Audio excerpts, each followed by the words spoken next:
start with the very sobering takeaway of the book, which is that we're not the rational, reasonable beings that we think we are, who are exercising our free will all the time. In fact, we are really slaves to our habits. So how important is habit in terms of determining what we do?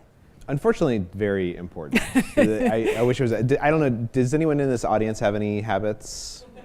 Anyone at all? No one. 2 hands went up, and everyone else is like, I've mastered all of them. So unfortunately, there was this woman named Wendy Wood who was at Duke University, and a number of years ago, she followed people around for about a month, hundreds and hundreds of people, mostly college students, but also non-college students. And what she would do is she would videotape them, and every decision they made, she would analyze whether it was a decision or whether it was a habit. And she asked people ahead of time, how many habits do you think you have? Some people said, I think probably maybe 5 or 6 habits a day. Some people said, I've mastered my habits. I think everything is a decision. I'm in charge of myself. Some people got crazy and they were like, I'll bet you 10 to 15% of what I do every day is habit. I'm not actually in charge of it. And what she found was that almost universally, 40 to 45% of the decisions that people made every day aren't actually decisions. They were these habits, these things that happened almost automatically. There is some, as sort of depressing as that sounds in a way, there is a benefit to that, right? There's a good reason. So why is it important that we actually have habits for so much of what we do? So getting to work this morning is a great example of this, right? The fact that you weren't concentrating on getting to work means you get to think about the meetings you have coming up, or you get to think about whether your love life is going well, or you get to dream up the next app that you want to put on the Kobo, or just think about things you could do to Jeff Bezos. You have all this mental space that's freed up, and this is actually incredibly important. In fact, what we know is this resource is essentially controlled by a part of our brain called the basal ganglia. Every animal has a basal ganglia. It's one of the oldest parts of our brain. Species that seem to evolve without a basal ganglia, without the ability to routinize behaviors, those were species that did not last. Because essentially they became so overwhelmed by the minutia of just existing that they had no ability to dream up hunting and making fire or thinking about the day or inventing aircraft carriers. Your brain constantly wants to take any pattern and make it into a habit. So can you then explain what is actually happening in our brains that creates a habit and that then becomes part of our routine? Absolutely. So in the last decade, we've been living through this golden age of understanding the neurology of habit formation. And what we've learned is that every habit has essentially 3 components. There's a cue, which is like a trigger for an automatic behavior to start. And then there's a routine, which is the behavior itself. And then finally, a reward. And this reward is incredibly important because the reward is how your basal ganglia receives a signal that it should remember this pattern for the future. Aristotle talked about habits, right? Oprah talks about habits. They always focus on the behavior, on the routine, and not really so much on the cue and the reward. But what we've learned in the last decade from neurological experiments is that it's the cue and most importantly the reward that shapes why the habit exists and more importantly how to change it. On the question of habits, I think about people wanting to say change a bad habit, and I think about the nature of rewards. So with smoking, say, there is, aside from the nicotine addiction, aside from the physical, the reward might be I smoke a cigarette because it gets me away from my desk, or I'm anxious and it calms me down.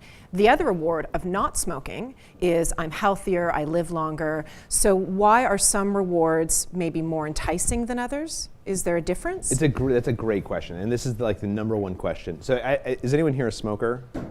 We're in Canada, so I figure no one's a smoker. I think pot. Right. Smoker of nicotine. I want you to know that I'm actually, that's why I'm moving to Canada. So smoking comes up a lot, and I've been giving speeches all across the US and Canada. And I noticed that this interesting pattern that the larger the city you're in, the fewer people are willing to admit that they're smokers.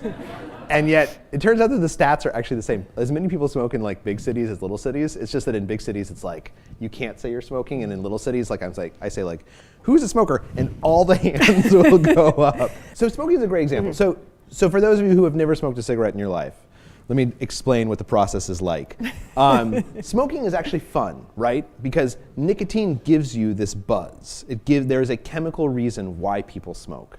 And we think of smoking as addictive, which it is addictive. It turns out it's not very addictive, right? Despite what your parents told you.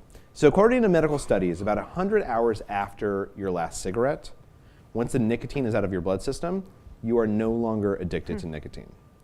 And yet we all know people who 2 weeks or 2 months or 2 years after they quit smoking, they still have that craving to have a cigarette in the morning with their cup of coffee, right? That's not a physical addiction. That's a habit dysfunction. And yet, within your brain, a habit dysfunction and an addiction feel exactly the same. You can't distinguish between them. So the question would be, how does our brain sort of take these rewards and assign what's known as salience value to them? Why does the brain say, the buzz I get from nicotine is more meaningful than feeling healthy 10 years from now? Part of the answer there is exactly what I just said, the 10 years from now. This is what we know about rewards. First of all, for a reward to be neurologically meaningful, it must be very quick acting. Right? So if you want to start an exercise routine, according to a big study that was done in Germany, the best way to start an exercise routine is that when you go running and you get home, give yourself a small piece of chocolate, like an M&M, which is totally counterintuitive because everyone runs to lose weight. And yet, even if you think you like to exercise, your brain thinks you're a liar. It thinks you hate exercise. So in order to trick your brain, you have to give it an actual reward, like an M&M. And over time, your brain will learn, oh, there's endorphins and endocannabinoids, these things that I like from running, the inherent rewards. And you'll stop eating the piece of chocolate. With cigarettes, it's very similar, where nicotine is providing you with this buzz, this like feeling of energy. It's great. And in order to combat that reward, you must give yourself another reward that is similar and is fast acting. Like, for instance, a double espresso. Once you decide that nicotine is gross, that smoking is gross, your mind will actually change the reward salience value of that reward. And so to answer your question, how do you compete with the buzz of nicotine? First of all, you find another reward that provides a similar type of experience. And number two, you somehow try and convince yourself that this reward doesn't have value, and on a neurological basis, your brain will stop assigning value, as much value, to that reward. And in terms of habits, can they ever be fully broken, or is it that they are changed, that you're finding it, you're understanding the cue differently, or you're giving a different kind of reward? So what happens if we've been lifelong smokers, or we've been, lifelong sedentary people, or we're terrible procrastinators, seemingly by our temperament? Can we actually truly change those habits, or does it? Absolutely, but the key here is change. Okay. That you're changing the habit instead of breaking the habit. So we know from this woman named Dr. Anne Graybiel, who's a scientist at MIT, who will teach rats habits and then open up their brains and put sensors in their brains in order to see what actually happened neurologically. We know that once you develop the neurological pathway associated with a habit, it is always there.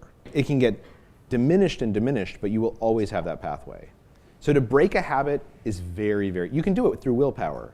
Mm-hmm. But when you feel weak, it'll come back. Mm-hmm. The much better solution is to change a habit. Because if you change the habit, you're maintaining the neural pathway, but you have a new behavior. A great example that I mentioned in the book is I had this bad cookie habit, right? So every afternoon, I work at the New York Times as a reporter. Every afternoon, I'd go up to the cafeteria and I'd eat a cookie. I actually put like a little sign on my monitor that says no more cookies. And like every afternoon I magically would ignore the sign and go get a cookie, and then I'd feel like bad about myself and tell my wife. And we actually had this thing, I have a 4-year-old at one point, like we had this thing going where if I ate a cookie I had to tell Ollie that I had eaten the cookie, and Ollie would go, "Oh, Dada." But that didn't work. So when I was doing reporting for the book, I'd call up all these neurologists and I'd say, like, at the end of the interview, I'd say, "So imagine I had a friend who has a bad cookie habit." So this is what they told me. They told me this is how you change a habit. First of all, you identify the cue, right? And almost all cues fall into one of 5 categories. It's usually time of day, a particular emotion, a certain place, the presence of certain other people, or like a behavior that's become ritualized. So I wrote down all 5 of those things when I had the cookie urge. And within 3 days, it's pretty clear, the cookie urge always struck between 3:15 and 3:45. So it's clearly a time of day. And then I told the psychologists and the neurologists, and they said, well, now you need to figure out the reward. And I was like, oh, it's clear, the reward is the cookie. Like, cookies are like 10 or 12 rewards all bundled into one little package of goodness. You have to figure out which reward corresponds to your behavior. So the question is, am I eating a cookie because I'm hungry? In which case, eating an apple should work just as well. Or because I needed the burst of energy that the sugar would provide, in which case drinking coffee should do the trick, or I just want a break from getting up from my computer, in which case just taking a walk. So I did an experiment. Every day I did one of those things. And it became pretty clear pretty quickly that what was going on is that when I went up to the cafeteria in the afternoon to get a cookie, that's when my colleagues were also up in the cafeteria, and I'd like sit down and talk to them for like 20 or 25 minutes, and we would gossip about whoever was not in the cafeteria at that given moment. and it was like nice, right? Like the cookie was like actually an excuse to go up and see people and have this social experience. And once I sort of like began isolating these different rewards, what I realized was it was the social experience that was driving the need for the cookie, like the urge for the cookie. There's a character in the book, a woman in the book who smokes, she's overweight, she's sedentary, and she wants to change a whole bunch of things. Do you go after certain habits? Are certain habits better to go after because then there's a domino effect? So, and why those habits? Right. So there's some habits that matter more than others. And within the literature, these are known as keystone habits. And it's not just individuals who have keystone habits, but individuals have them. You use exercise as an example. So a lot of people, when they first develop an exercise habit, they'll start automatically kind of eating more healthily, which makes sense, right? Because you're exercising, you're feeling good about your body, you just start eating better. But studies also show that people who start an exercise habit also start using their credit cards less frequently. They tend to do their dishes earlier in the day by 35 minutes. Wow. When they get to work, they procrastinate 28% less, right? And this is kind of confusing because there's nothing about going running in the morning that would make you pull your plastic out of your wallet less frequently. But for a lot of people, and not for everyone, but for a lot of people, exercise is a keystone habit. It seems to somehow set off this chain reaction that changes other patterns almost subconsciously. And the reason why people think that these keystone habits work is because it changes your concept of self. The fact that this habit seems a little bit scary signals that doing it would get to the core of how we see ourselves. That once you begin addressing those keystone habits, you set off this chain reaction where other habits start to change without you even really realizing that they are. Thank you. Thank you so much. That was terrific. That was really great.